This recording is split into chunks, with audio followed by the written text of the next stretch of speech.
Inclinemos nuestros rostros para orar. Padre Celestial, te damos gracias por el privilegio de encontrarnos en este lugar para abrir tu santa palabra.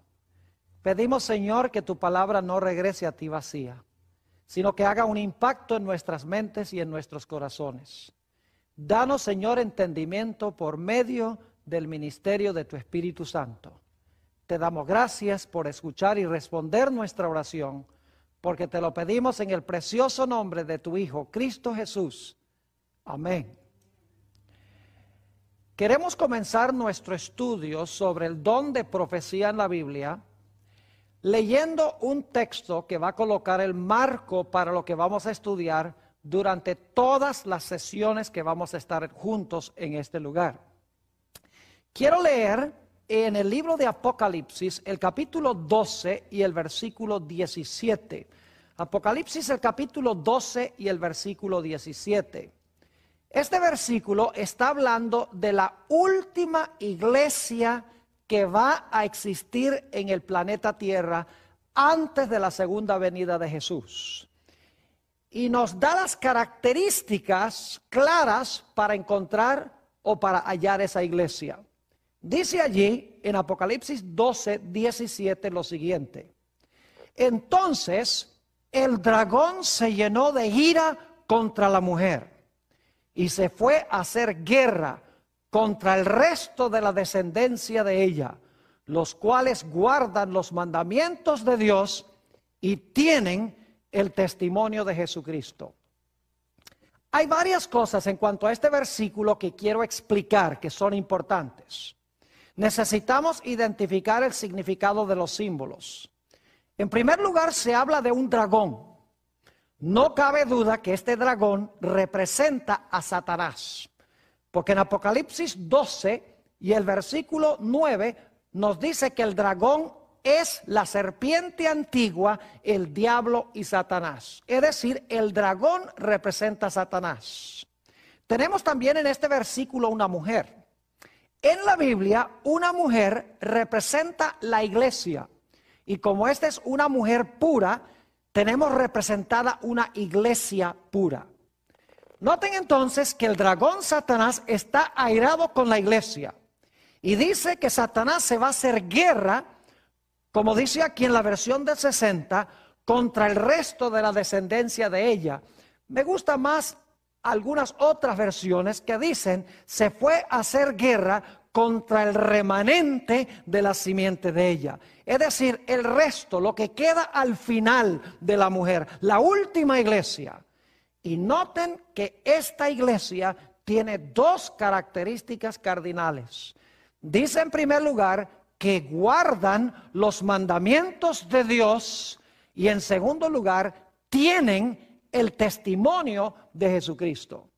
Ahora, esa palabra tienen allí se podría traducir mejor poseen. Es decir, tienen bajo su posesión el testimonio de Jesucristo. Dos características que va a tener este remanente que Satanás va a odiar. En primer lugar, guardan los mandamientos de Dios. No cabe duda de que aquí está hablando de los 10 mandamientos de la santa ley de Dios. Pero nos dice que además de guardar los mandamientos, tienen o poseen el testimonio de Jesucristo. Ahora inmediatamente nos preguntamos, ¿qué es el testimonio de Jesucristo? Sabemos que la última iglesia, el remanente de la simiente de la mujer, tiene el testimonio de Jesucristo. ¿Pero qué es eso? Vamos en nuestras Biblias, Apocalipsis, el capítulo 19 y el versículo 10, a donde se explica el significado del testimonio de Jesucristo. Dice allí en Apocalipsis 19 y el versículo 10, está hablando aquí del apóstol Juan, se le aparece un ángel majestuoso y Juan siente el deseo de adorar a este ángel.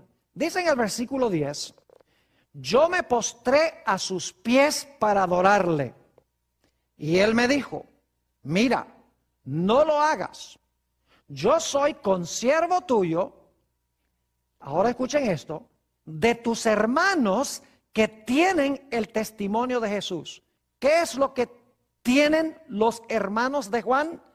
Tienen el testimonio de Jesús. Y luego dice, adora a Dios, porque el testimonio de Jesús es el espíritu de la profecía.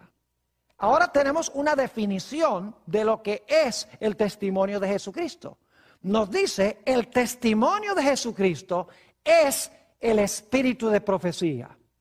Y dicho sea de paso, el texto también nos dice que son los hermanos de Juan los que tienen el espíritu de profecía o los que tienen el testimonio de Jesucristo. Así que por ahora necesitamos entender que el testimonio de Jesucristo es el espíritu de profecía. Ahora, hay un texto más que quiero que miremos a manera de introducción a nuestro tema. Apocalipsis, el capítulo 22 y el versículo 9. Apocalipsis 22 y el versículo 9. Nuevamente se le aparece a Juan un ángel majestuoso y Juan está tan deslumbrado que siente el deseo de arrodillarse y adorar a ese ángel. Y el ángel nuevamente le dice, no lo hagas. Vamos a leer el versículo 9. Pero él me dijo, mira, no lo hagas, porque yo soy consiervo tuyo, y ahora escuchen bien, y de tus hermanos los profetas, y de los que guardan las palabras de este libro, adora a Dios. Ahora vamos a juntar las enseñanzas centrales de estos tres versículos. Hemos visto que Satanás va a odiar la iglesia remanente porque tiene o posee el testimonio de Jesucristo. Hemos visto que el testimonio de Jesucristo es el espíritu de la profecía y que los hermanos de Juan son los que tienen el espíritu de profecía. Pero en Apocalipsis 22:9 identifica a los hermanos de Juan como los profetas. Fíjense que dice, y de tus hermanos los profetas. Es decir, en Apocalipsis 19:10, los hermanos de Juan tienen el espíritu de profecía o el testimonio de Jesucristo. En el 22:9 se identifican esos hermanos como profetas. Ahora, necesitamos ir por unos momentos a definir lo que significa esa expresión espíritu de profecía. ¿Qué significa la expresión espíritu de profecía? Vamos a buscar en nuestras Biblias, Primera de San Pedro, el capítulo 1 y el versículo 10 al 12, para encontrar la definición de lo que significa la expresión espíritu de profecía. Ya hemos visto que el espíritu de profecía que tienen los hermanos de Juan es lo mismo que ser un profeta, es decir, el testimonio de Jesús es el espíritu de profecía y el espíritu de profecía es ser un profeta. Ahora, vamos a definir un poco más exactamente con la Biblia lo que significa el espíritu de profecía, esa expresión. Primera de Pedro, el capítulo 1 y los versículos 10 al 12. Aquí dice, los profetas que profetizaron de la gracia destinada a vosotros, inquirieron y diligentemente indagaron acerca de esta salvación. Lo que está diciendo este texto es que los profetas del Antiguo Testamento que profetizaron de la gracia que iba a venir, es decir, en cuanto a Jesús, quien iba a venir en el futuro, dice que inquirieron, es decir, investigaron y diligentemente indagaron acerca de esta salvación. Querían saber más en cuanto a la venida de Jesús en el futuro. Sigue diciendo, escudriñando qué persona y qué tiempo indicaba el Espíritu de Cristo que estaba en ellos, es decir, en los profetas, el cual anunciaba de antemano los sufrimientos de Cristo y las glorias que vendrían tras ellos. A estos se les reveló que no para sí mismos, sino para nosotros administraban las cosas que ahora os son anunciadas por los que han predicado el Evangelio por el Espíritu Santo, enviado del cielo, cosas en las cuales anhelan mirar los ángeles. Lo que está diciendo este pasaje es que en los profetas del Antiguo Testamento estaba presente el Espíritu de Cristo. Y el Espíritu de Cristo les ayudó a indagar, a investigar quién y en qué punto de tiempo iba a venir para traer la salvación a la raza humana. Lo que quiero que notemos es que los profetas que profetizaron tenían el Espíritu de Cristo, es decir, tenían el Espíritu Santo. Por esa razón es que en Apocalipsis 19 y el versículo 10, al testimonio de Jesucristo se le llama el Espíritu de profecía, porque el Espíritu Santo es el que da el don de profecía a los profetas para que ellos puedan anunciar lo que va a venir. Es el Espíritu de profecía porque la profecía es uno de los dones que concede el Espíritu Santo. Notemos también Zacarías el capítulo 7 y el versículo 12. Zacarías el capítulo 7 y el versículo 12. Estamos estudiando qué significa la expresión Espíritu de profecía. Aquí dice en Zacarías 7:12, hablando del pueblo de Israel, y pusieron su corazón como diamante, es decir, endurecieron su corazón porque el diamante es duro, para no oír la ley, ni las palabras que Jehová de los ejércitos, noten esto, enviaba por su espíritu. ¿Cómo era que Dios enviaba su mensaje? Por medio de su espíritu. Sigue diciendo, por medio de los profetas primeros. Vino, por tanto, gran enojo de parte de Jehová de los ejércitos. En este texto nos está diciendo que Dios enviaba mensajes por su espíritu y luego nos dice que fue por medio de los profetas primeros. Es decir, el mensaje que entregaba el profeta era un mensaje inspirado por el Espíritu Santo y por eso se le llama el espíritu de la profecía. Notemos también 1 de Corintios, el capítulo 12 y el versículo 7. Este capítulo tiene que ver con los dones del Espíritu Santo que Dios ha dado a la iglesia. Y quiero que noten quién es el que da esos dones a la iglesia, uno de los cuales es el Espíritu de profecía. Dice allí en 1 de Corintios, el capítulo 12 y el versículo 7, pero a cada uno, es decir, a cada persona en la iglesia, le es dada la manifestación del Espíritu para provecho. Y luego ustedes pueden leer en 1 Corintios 12 que uno de los dones que da el Espíritu Santo es el don de la profecía. Por eso se le llama el Espíritu de la profecía, porque el Espíritu Santo es el que da el don de la profecía. Nuevamente dice, pero a cada uno le es dada la manifestación del Espíritu para provecho.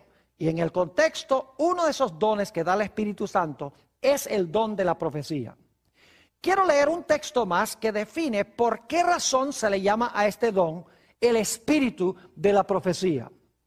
Segunda de Pedro, el capítulo 1 y el versículo 21 es muy significativo porque se conecta el concepto de la profecía con el Espíritu Santo. Dice allí en Segunda de Pedro, el capítulo 1 y el versículo 21, porque nunca la profecía fue traída por voluntad humana, sino que los santos hombres de Dios, que son los que tenían el don de profecía, sino que los santos hombres de Dios hablando, siendo inspirados por el Espíritu Santo. Noten que nos dice que aquí el don de profecía no fue traído por voluntad humana. Es decir, yo no puedo decir yo quiero ser profeta o voy a estudiar para ser profeta, porque el Espíritu Santo es que escoge quién va a ser profeta. Y luego nos dice aquí que el profeta fue inspirado por el Espíritu Santo. Por eso se le llama el espíritu de profecía, porque el Espíritu Santo es el que da el don de profecía. Esto tiene implicaciones muy importantes. Porque si nosotros rehusamos escuchar lo que dice el profeta, estamos rechazando la voz del Espíritu Santo que habla a través del profeta. Por esa razón la expresión espíritu de profecía es tan crucial y hacemos bien en escuchar el espíritu de profecía, porque a través del don de profecía es el Espíritu Santo que nos habla directamente a nuestra mente y a nuestro corazón. Ahora necesitamos procurar contestar otra pregunta en este tema introductorio. ¿Por qué se le llama a este don el testimonio de Jesucristo? Ya sabemos que se le llama el espíritu de profecía porque el Espíritu Santo es el que da el don de la profecía. El Espíritu Santo habla a través del profeta. Pero ¿por qué se le llama el testimonio de Jesucristo? La razón es muy sencilla. Los profetas imparten un mensaje dado por el Espíritu Santo y el Espíritu Santo, el mensaje que da, tiene que ver con el Señor Jesucristo. El Espíritu Santo, en otras palabras, da testimonio en cuanto a Jesús. En realidad, todos los autores del Antiguo Testamento tenían el testimonio de Jesucristo. ¿Sabían ustedes que todas las escrituras del Antiguo Testamento se les llama el testimonio de Jesucristo? Note lo que dice San Juan 5 y el versículo 39. San Juan 5 y el versículo 39, Jesús aquí está hablando a un grupo de judíos en su época y dice lo siguiente: escudriñad las escrituras, son las escrituras del Antiguo Testamento, porque a vosotros os parece que en ellas tenéis la vida eterna y ellas son las que dan testimonio de mí. Las escrituras dan testimonio ¿de quién?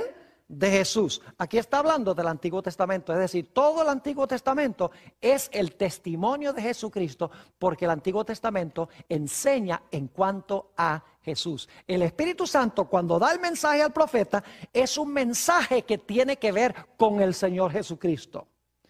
Noten también que Juan el Bautista, quien fue el mayor de los profetas según Jesús, tenía también el testimonio de Jesucristo. Noten San Juan el capítulo 1 y el versículo 6 al 8.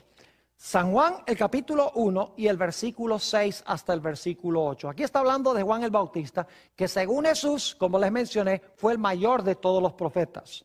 Dice: hubo un hombre enviado de Dios, el cual se llamaba Juan.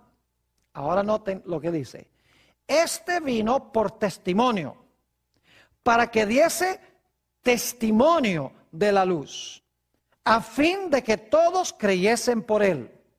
No era él la luz, sino para que diese testimonio de la luz. 3 veces en estos versículos se enfatiza que Juan el Bautista vino para dar testimonio de Jesús o para dar testimonio en cuanto a la luz.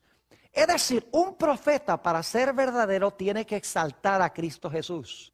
Porque el Espíritu Santo, al hablar a través del profeta, lo que el profeta hace es impartir un mensaje en cuanto a Jesús, para atraer la atención a Jesús, para atraer a la gente al Señor Jesucristo.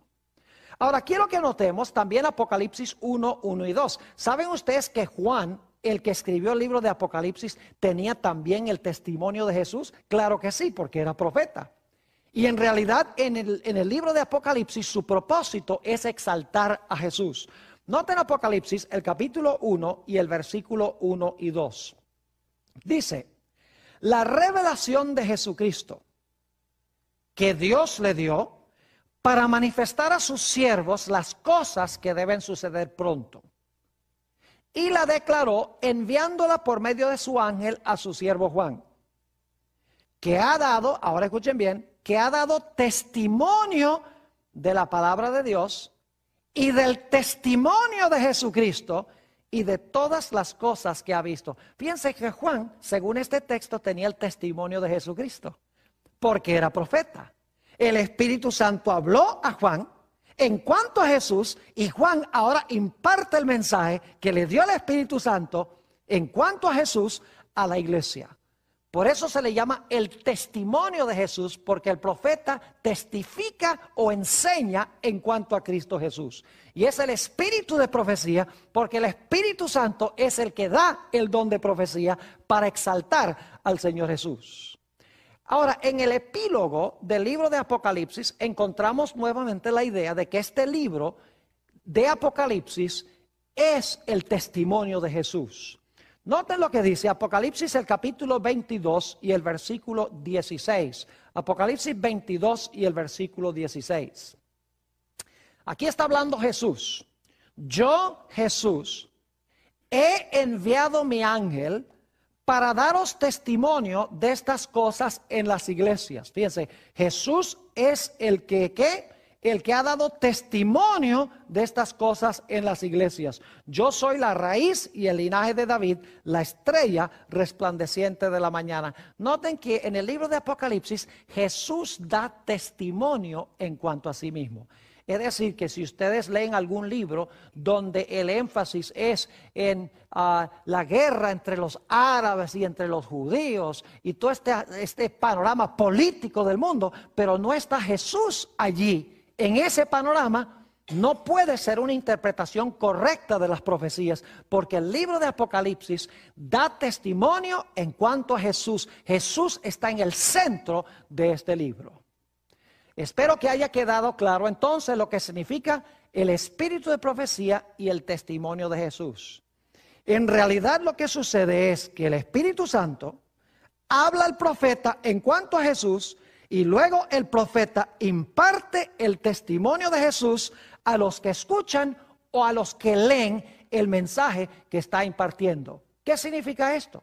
Significa que si nosotros rechazamos el mensaje de un profeta, estamos rechazando al Espíritu Santo y estamos rechazando también ¿a quién? Estamos rechazando a Jesús, porque el Espíritu y Jesús ambos hablan a través del don de la profecía. Ahora surge una pregunta muy importante y es esta: ¿a quién es que le habla específicamente un profeta? ¿Saben ustedes que los profetas de la Biblia no fueron levantados primordialmente por Dios para hablarle a la gente que no son cristianos? No fueron levantados para hablarle a los mundanos, impartirle un mensaje a los que no confiesan el nombre de Jesús. En la Biblia, con muy pocas excepciones, el profeta es levantado para impartir un mensaje a la iglesia. Es decir, su tarea tiene que ver no con los de afuera, sino que es un mensaje que tiene que ver con los de adentro. Y generalmente los de adentro tienen la tendencia a rechazar el mensaje que imparte el profeta. Permítame leer 1 Corintios, el capítulo 14 y el versículo 22, a donde el apóstol Pablo nos dice a quienes se enfoca especialmente el don de profecía. Dice allí el apóstol San Pablo: así que las lenguas son por señal, no a los creyentes, sino a los incrédulos. Es decir, el don de lenguas es para persuadir o convencer a los incrédulos, a los que no profesan el nombre de Jesús. La última parte del versículo dice: pero la profecía no a los incrédulos, sino a quienes, sino a los creyentes. Ahora, lo interesante es que cuando uno examina la Biblia y estudia en cuanto a los profetas que fueron enviados al pueblo de Dios, casi en todos los casos el pueblo rechazó el mensaje del profeta. Noten, por ejemplo, Segunda de Crónicas, el capítulo 36 y los versículos 15 y 16. Segunda de Crónicas, el capítulo 36 y el versículo 15 y 16. Aquí Dios habla de los mensajes que Él impartió a su pueblo Israel en el Antiguo Testamento. Y cómo reaccionó el pueblo de Israel al mensaje de Dios. Dice allí: y Jehová, el Dios de sus padres, envió constantemente palabra a ellos por medio de sus mensajeros. Y ahora, ¿por qué fue que Dios mandó mensajes a través de estos mensajeros especiales? Dice: porque Él tenía misericordia de su pueblo y de su habitación. Noten que los mensajes de los profetas son por misericordia de Dios a su pueblo. Ahora noten la reacción de la gente: mas ellos hacían escarnio de los mensajeros de Dios y menospreciaron sus palabras, burlándose de sus profetas, hasta que la ira de Jehová subió contra su pueblo y no hubo ya remedio. Noten que Dios por misericordia levantó profetas para impartir mensajes a su pueblo. Y dice aquí que su pueblo, en vez de recibir los mensajes de misericordia, se levantó contra esos mensajes, menospreciaron a los profetas. Y saben ustedes, yo no conozco ni un solo profeta en la Biblia que la gente haya querido. Puedo mencionar a varios. Por ejemplo, Jeremías fue echado al calabozo. Isaías lo encerraron en un tronco y serrucharon el tronco en dos. A Elías lo persiguió Jezabel buscándolo para matarlo. A Juan el Bautista le cortaron la cabeza. Es decir, los profetas que eran enviados al pueblo de Dios eran odiados por el mismo pueblo de Dios, aun cuando Dios enviaba el mensaje por misericordia a ellos. Noten Isaías, el capítulo 30 y el versículo 8 al 11. Nuevamente habla de la respuesta del pueblo a los mensajes de los profetas. Isaías 30 y el versículo 8 hasta el versículo 11. Dice, ve pues ahora y escribe esta visión en una tabla delante de ellos y regístrala en un libro para que quede hasta el día postrero, eternamente y para siempre. Fíjense que Dios dice, registra esto en un libro para que no se borre nunca.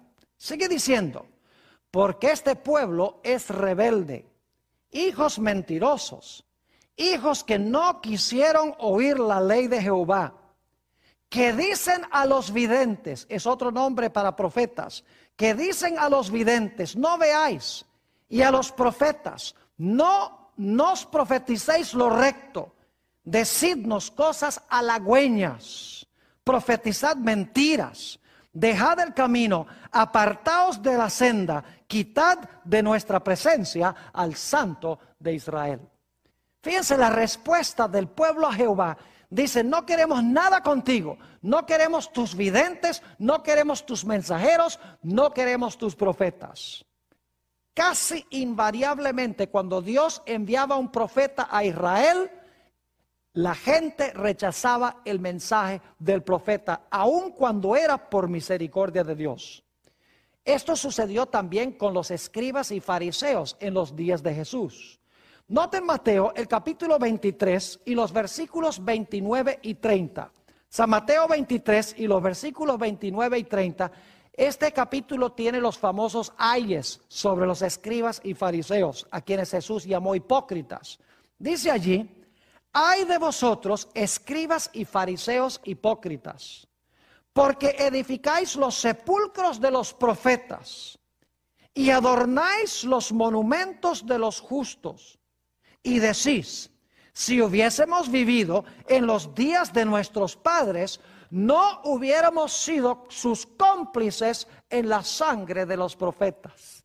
Es decir, en los días de Jesús, los escribas y los fariseos estaban diciendo, esa gente del Antiguo Testamento que mataba a los profetas, si nosotros hubiéramos vivido allá, nunca hubiéramos matado a los profetas. Y sin embargo, ya para este tiempo estaban haciendo planes de matar a Jesús.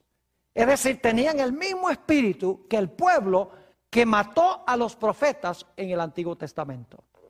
Es cosa muy seria rechazar el mensaje de un profeta. Quiero que notemos lo que nos dice el libro de Apocalipsis, el capítulo 1, y vamos a leer los versículos 1, 2 y luego el versículo 4. Dice allí en Apocalipsis 1, versículo 1, 2 y 4 lo siguiente. La revelación de Jesucristo que Dios le dio para manifestar a sus siervos las cosas que deben suceder pronto.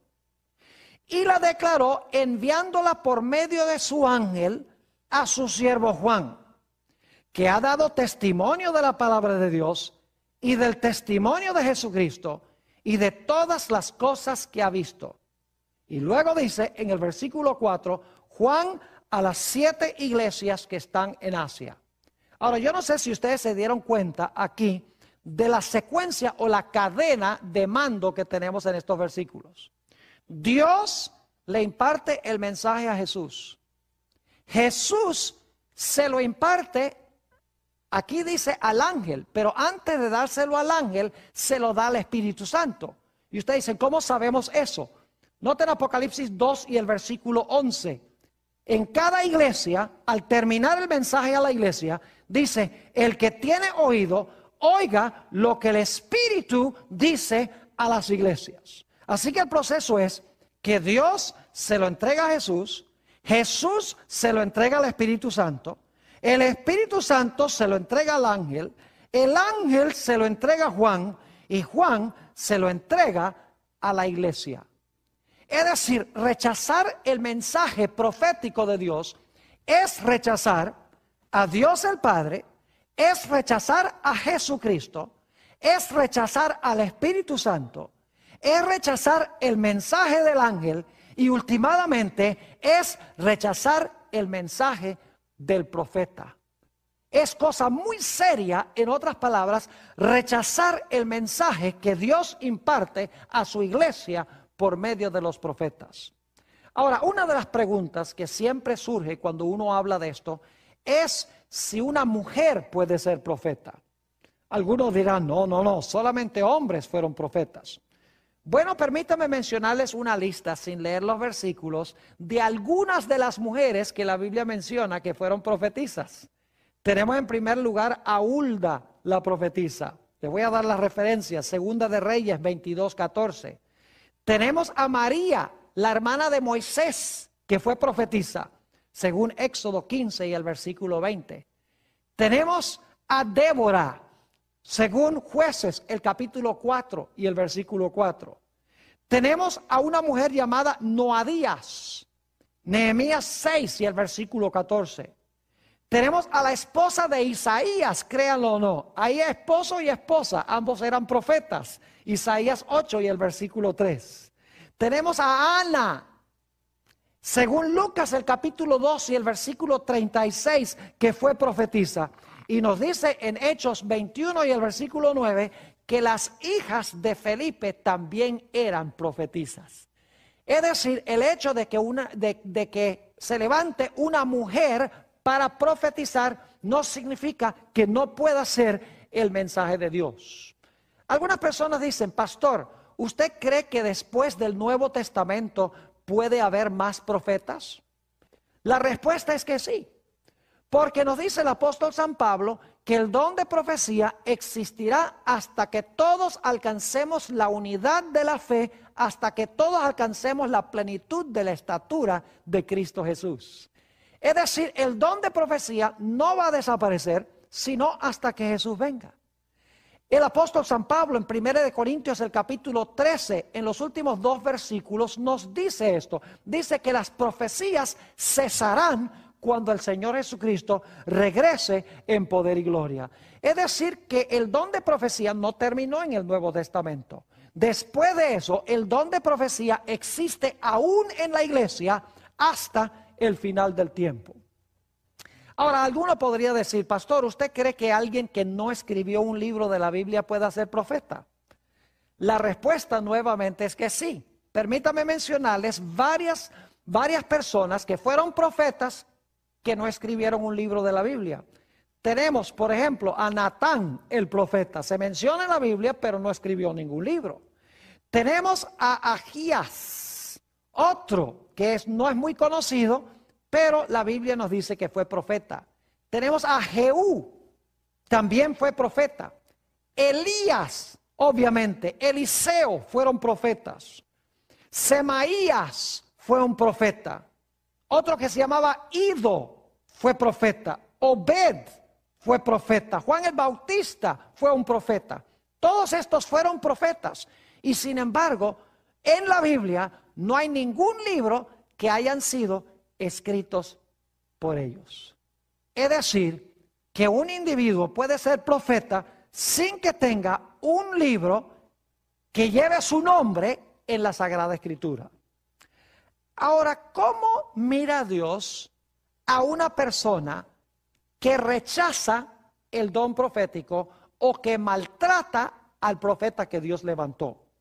Quiero compartir con ustedes ahora 3 historias del Antiguo Testamento que demuestran que cuando una persona critica a un profeta o cuando un grupo de personas critican a un profeta, Dios lo toma muy personalmente. La primera historia está en Segunda de Reyes, el capítulo 2 y el versículo 23 y 24. Nos dice aquí que Elías se había ido al cielo en un carruaje de fuego y Eliseo le había contado a la gente, mire, Elías se fue. Y la gente decía, no puede haberse ido. Cuéntanos a dónde los tienes escondido. ¿A dónde se escondió Elías? No puede haberse ido al cielo en un carruaje de fuego. ¿Quién cree eso? Y los padres empezaron a burlarse del profeta Eliseo por lo que dijo delante de sus hijos. Y un día había 42 niños que estaban andando por una carretera detrás del profeta Eliseo y le estaban diciendo: sube calvo, sube calvo. Se estaban burlando del profeta de Dios.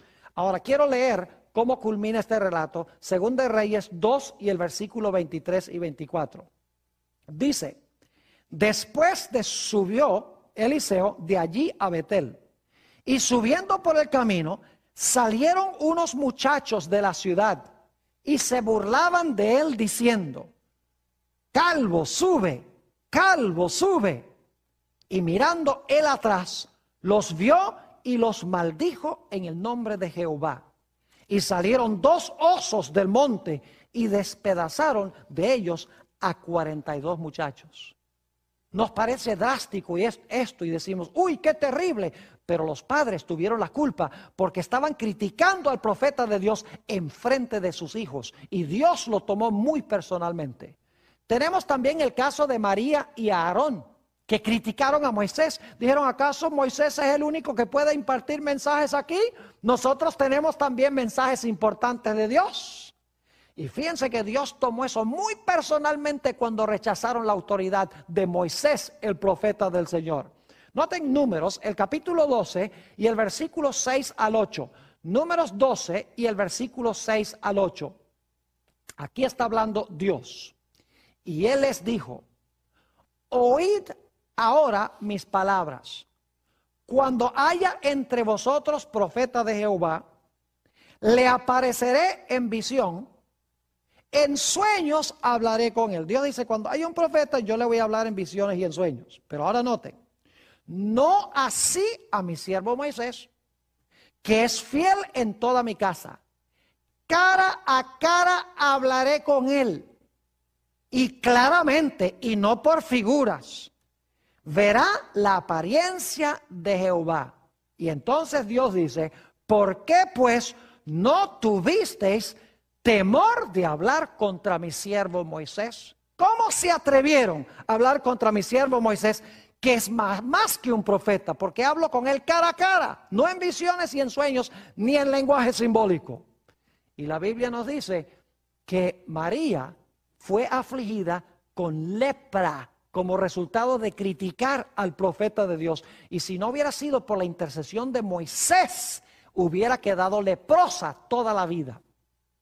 Tenemos también el tercer caso que quiero mencionar, que es cuando el pueblo de Israel quería un rey. Dios les había dicho: yo soy el rey de ustedes, ustedes no necesitan más rey sino yo. Y la gente dijo: no, nosotros queremos ser como las demás naciones, nosotros queremos tener un rey que podamos ver. Y Dios les dijo: no es buena idea, pero no quisieron hacer caso a la voz de sus profetas, particularmente Samuel. Y Samuel se sintió herido porque el pueblo no quería escuchar el mensaje de Dios. Y fíjense lo que Dios le dijo a Samuel cuando estaba todo dolido por la reacción del pueblo. Primera de Samuel 8 y el versículo 7. Y dijo Jehová a Samuel: oye la voz del pueblo en todo lo que te digan. Es decir, si quieren rey, hazles caso.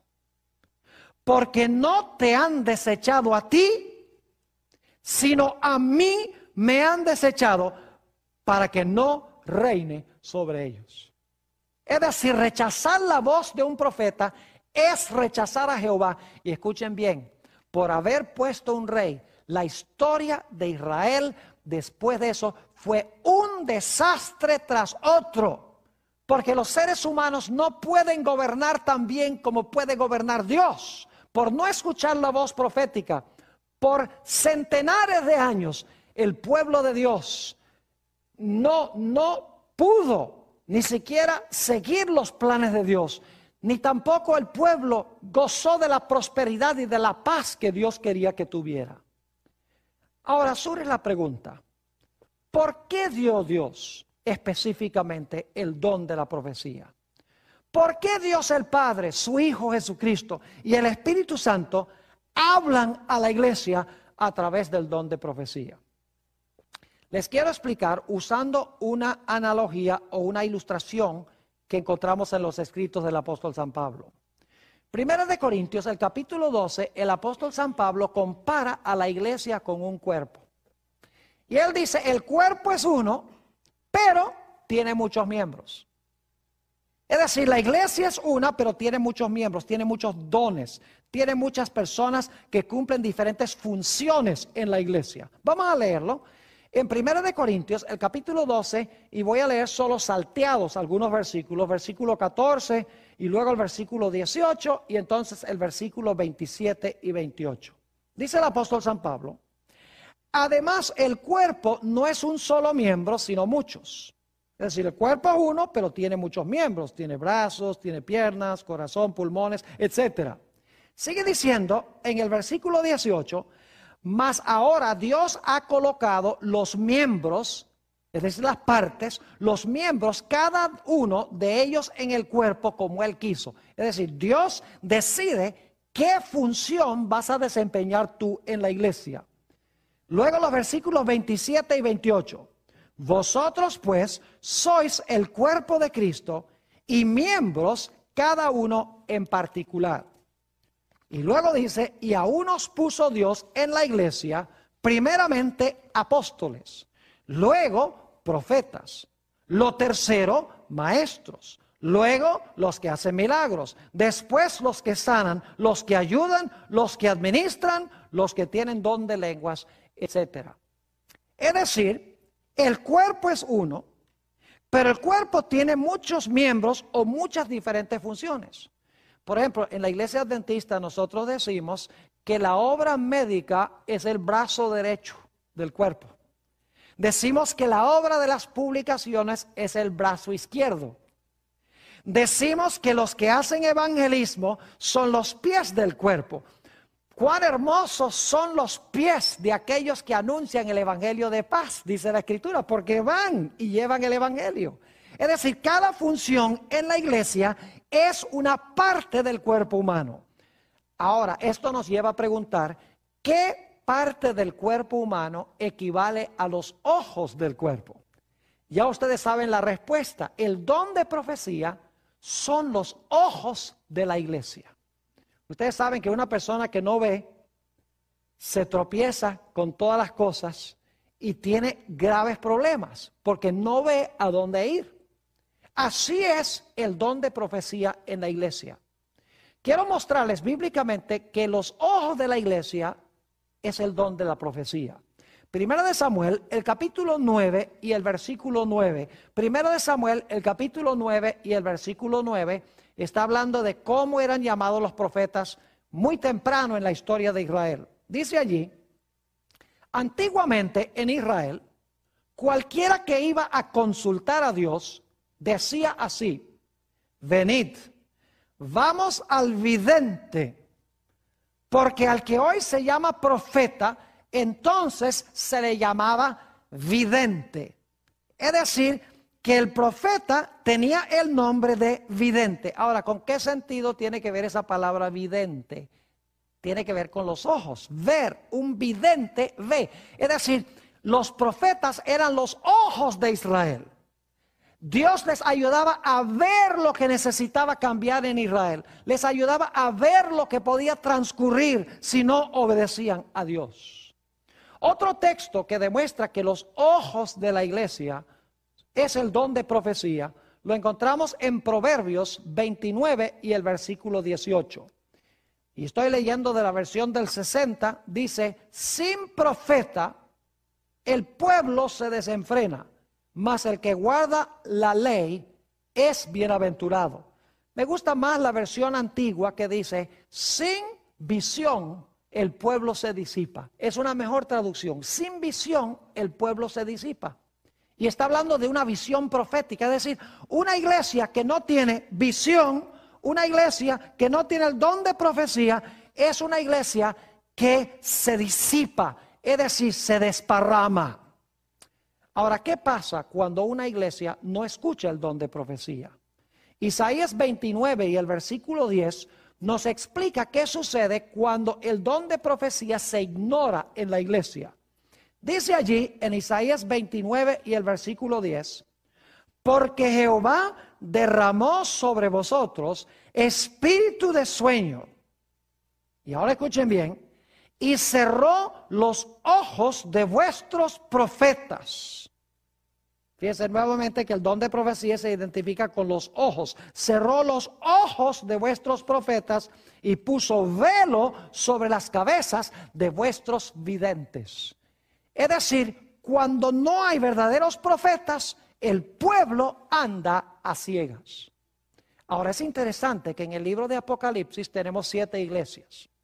Las 7 iglesias representan la historia de la iglesia desde los días de los apóstoles hasta el final de la historia. La 7ª iglesia se llama Laodicea. Es una iglesia que dice que está rica y enriquecida y no necesita nada.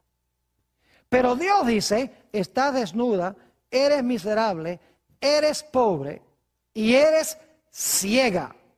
Ahora, ¿por qué será que la iglesia de Laodicea es una iglesia que está ciega? Vamos a leer el versículo. Apocalipsis, el capítulo 3 y el versículo 18. Dios aquí le aconseja a Laodicea comprar algo de él.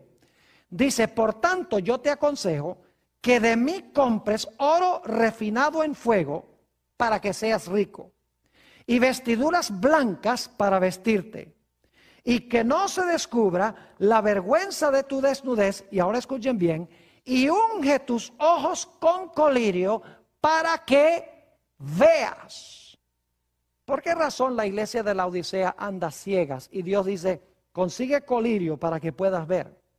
Si el don de profecía constituye los ojos de la iglesia, significa que la iglesia de Laodicea, la última iglesia, que dicho sea de paso es la iglesia nuestra, debe ser que no está haciendo caso al don de profecía. Y por eso es que la iglesia hoy está tan confundida, anda a ciegas y hay tantos conflictos en la iglesia porque la iglesia no puede ver para dónde va, porque ha ignorado los ojos de la iglesia, que es el don de la profecía. En estos últimos días, mis queridos amigos y hermanos, vamos a necesitar urgentemente el don de profecía para afrontar los grandes peligros que nos acechan. Quiero leerles una cita que fue escrita por Elena White, Mensajes Selectos, tomo 1, páginas 54 y 55, donde ella dice que Satanás odia el don de profecía. Y el último engaño de Satanás va a ser tratar de anular el efecto del don de profecía. Porque los profetas nos ayudan a ver los engaños de Satanás. Desenmascaran a Satanás. Y Satanás no quiere que nosotros veamos los peligros. Y por eso nos lleva a rechazar el profeta. Y así andamos a ciegas. Noten esta cita. Precisamente, el último engaño de Satanás será anular el efecto del testimonio del Espíritu de Dios. Ya sabemos que el testimonio del Espíritu de Dios es el don de la profecía. Sigue diciendo, sin profecía el pueblo será disipado. Ya leímos ese versículo, Proverbios 29, 18. Ahora escuchen la estrategia de Satanás. Satanás trabajará hábilmente en diferentes formas y mediante diferentes instrumentos para perturbar la confianza del pueblo remanente de Dios en el testimonio verdadero. Fíjense que va a tratar de anular el efecto del testimonio del Espíritu de Dios. Dice aquí en la cita que lo que Satanás va a hacer es perturbar la confianza del pueblo de Dios en el don de profecía. Sigue diciendo, se encenderá un odio satánico contra los testimonios, es decir, contra el don de profecía. La obra de Satanás será perturbar la fe de las iglesias en ellos. Es decir, quiere perturbar la fe de la iglesia en el don de profecía. Y luego dice, por esta razón, Satanás no puede disponer de una senda tan clara para introducir sus engaños y atar a las almas con sus errores si se obedecen las amonestaciones y reproches del Espíritu de Dios. Es decir, si el pueblo obedece lo que dice el don de profecía, tienen vista 20/20 y no se van a dejar engañar. Por eso Satanás dice, no creas en el don de profecía, no creas que Dios levantó un profeta en estos últimos días, porque Él quiere que andemos a ciegas y no veamos los peligros que estamos afrontando en el mundo. Para concluir este tema, yo quiero compartir con ustedes una historia del Antiguo Testamento que ilustra la gran importancia del don profético para consolar, corregir, animar y fortalecer al pueblo de Dios. Porque Dios ha dado este don por misericordia y por amor a su pueblo. Dios no levanta un profeta para ser regañón.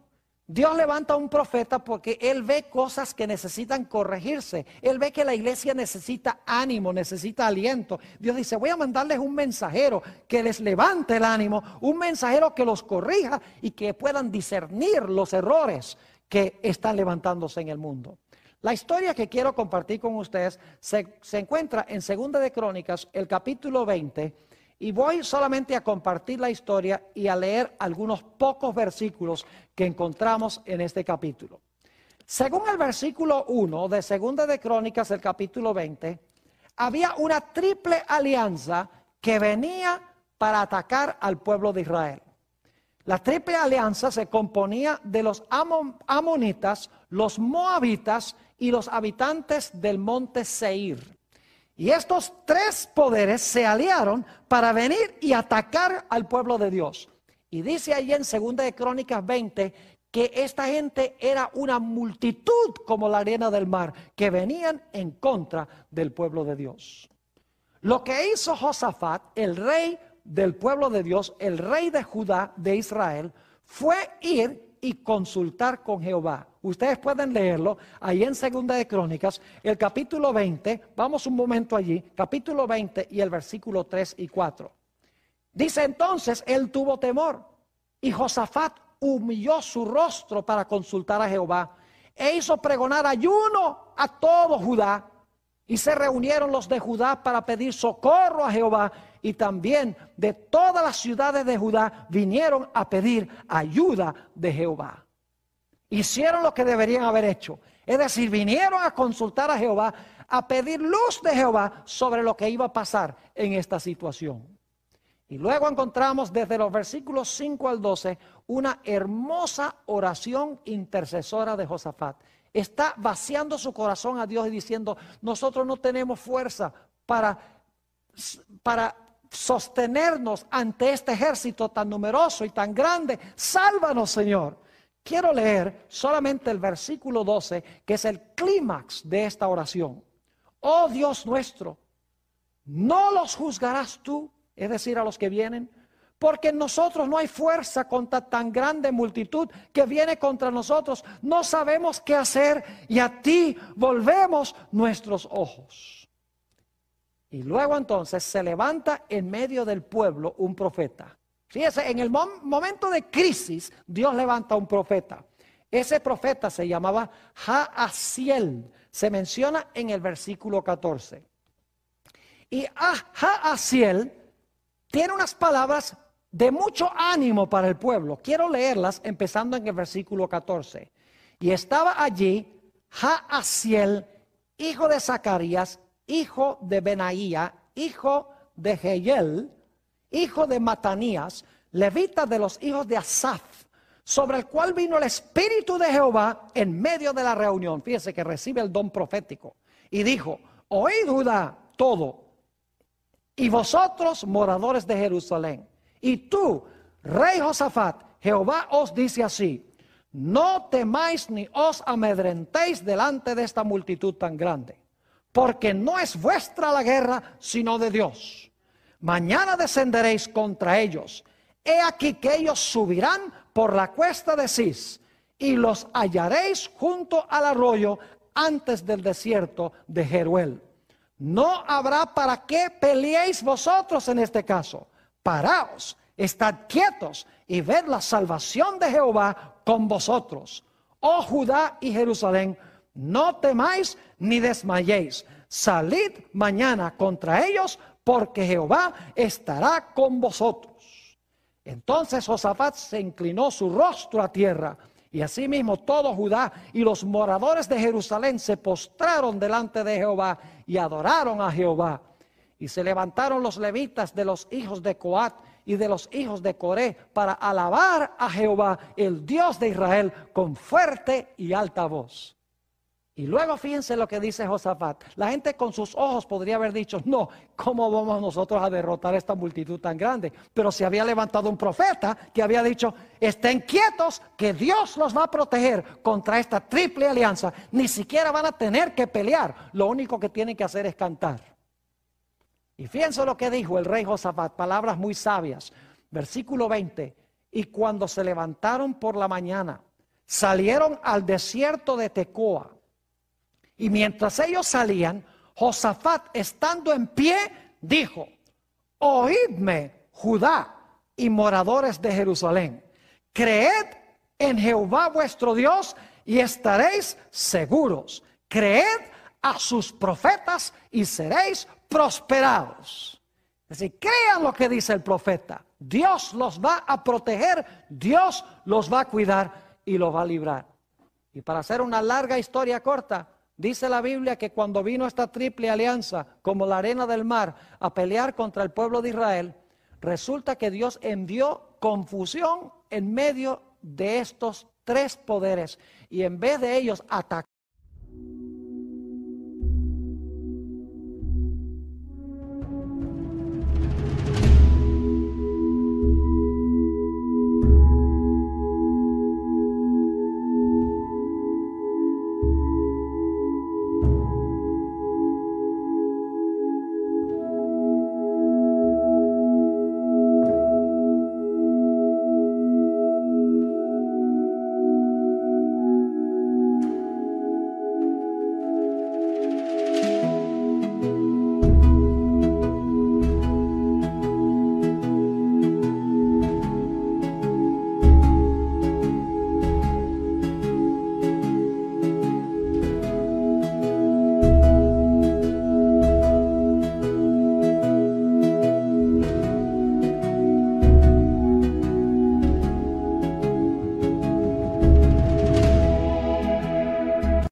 al pueblo de Israel, empezaron a matarse los unos a los otros, que dice la Biblia que no quedó ni uno solo, tal cual lo había dicho el profeta.